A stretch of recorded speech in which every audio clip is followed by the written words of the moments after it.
Nalange, Rome. The year is 897 AD. In the hushed, candlelit cavern of a cathedral, a congregation of priests gathers before a towering, empty throne. This is a courtroom. This is a spectacle. And the defendant is a corpse, bloated, discolored, dressed in the gold and white vestments of a pope. A dead man is about to stand trial.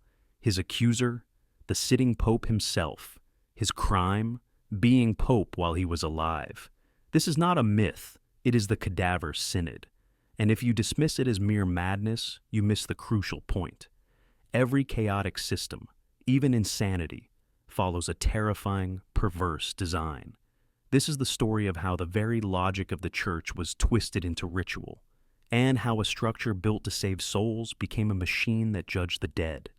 Every powerful machine begins with a single purpose: control.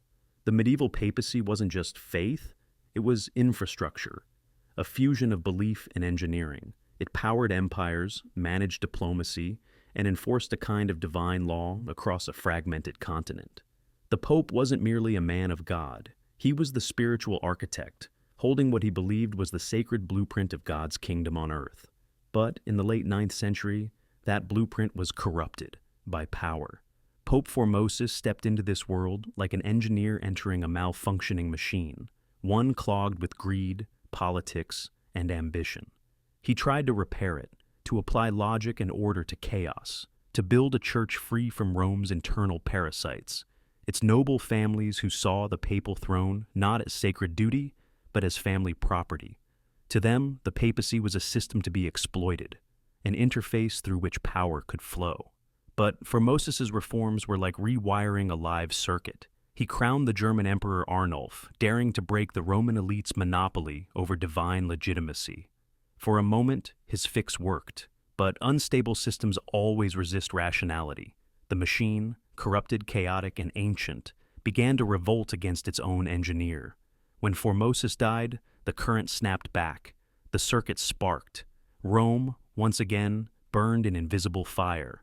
9 months after Formosus's death, the papal system booted up again, under a new operator. His name was Pope Stephen VI, but Stephen was no reformer, no visionary engineer. He was a product of the machine, a man constructed by the corrupted architecture Formosus tried to dismantle. To Stephen, the church was not sacred. It was an unstable operating system full of legacy errors. Formosus's decrees, his bishops, his alliances, all conflicting commands left running in the background, and those errors threatened Stephen's control. He didn't see theology. He saw an unresolved vulnerability, a flaw in the code of his own legitimacy. And so, he did what any paranoid system does when faced with instability. He tried to rewrite history itself. Stephen engineered the most grotesque rollback in human history. He exhumed the body of Pope Formosus, 9 months dead, and placed it on trial. On the surface, it looks like madness, but in the logic of power, it was perfectly rational. By condemning Formosus posthumously, Stephen could erase everything his predecessor had built, every appointment, every alliance, every trace of him from the living system. He wasn't attacking a corpse, he was debugging the church. What he created, however, was not stability. It was horror disguised as order, a machine running on paranoia, powered by death. The Lateran Basilica is transformed into a theater of the macabre. The corpse of Formosus is exhumed, dressed once more in full papal vestments, crowned and seated upright upon a throne.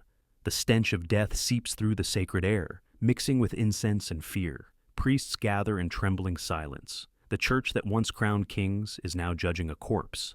A young deacon is chosen to speak on behalf of the dead, a living mouthpiece forced to defend silence itself.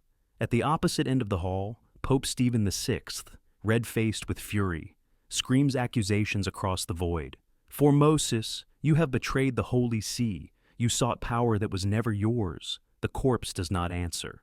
But in its stillness, its refusal to react, lies the most damning testimony of all. From an engineering perspective, Stephen's ritual was flawless. He built a system of control so theatrical, so horrifying, that it neutralized opposition through fear. Logic had been inverted, justice had become performance. And in that moment, the Church became what every broken machine eventually becomes, a simulation of its former purpose, running endless loops of corrupted code. The corpse, once a man of faith, had become something else entirely, a signal transmitting the message that power could reach even beyond the grave. The verdict was never in doubt. Formosus, dead, voiceless, immobile, was found guilty of every charge. His papal vestments were torn from his decaying frame. His blessings were revoked, his dignity dismantled. Then came the ritual of mutilation. Stephen ordered the sacred fingers, the three that Formosus once used to bless the faithful, to be hacked off, as if deleting a divine command from existence. And when that wasn't enough, the body was stripped and thrown into the river Tiber, a symbolic purge, a physical deletion of corrupted data. But history doesn't obey commands. Bodies float, rumors spread, beliefs mutate. Days later, the corpse washed back ashore, its pale form tangled in reeds. The people whispered that the river itself had rejected it, that even God refused Stephen's verdict. Fear shifted into doubt. Doubt metastasized into rage. The system began to short-circuit. Riots erupted. Bishops turned. Nobles fled. Stephen VI, once the architect of absolute control, became its victim. Within months, he was imprisoned, strangled to death by his own guards. The mechanism he had engineered to erase his predecessor was used to erase him. History would call it madness, but to an engineer, it was the most perfect failure imaginable. It proved that even the most divine systems, built on reason, authority, and ritual, cannot survive once their creators go insane. The Cadaver Synod was not just a moment of horror. It was the echo of a broken design, a warning that every human system, from power to faith, carries the blueprint of its own destruction.